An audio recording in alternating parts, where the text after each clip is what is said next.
সাদা চামড়া যদি সৌন্দর্যকে প্রকাশ করে, তবে ধবল রোগী দেখলে এড়িয়ে যাও কেন?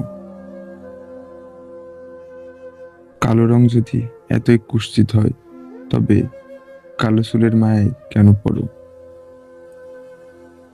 মুখের দাগগুলো যদি তোমার জন্য লুকাতে হয়, তবে ঠোঁটের নিচের তিলটাকে ভালো কেন বাসো?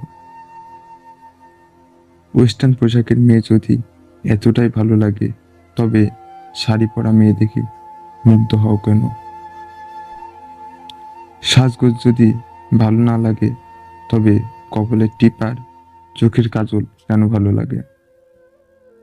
চঞ্চলতা যদি ভালো লাগে, তাহলে ভদ্রতা কেন খোঁজ করো?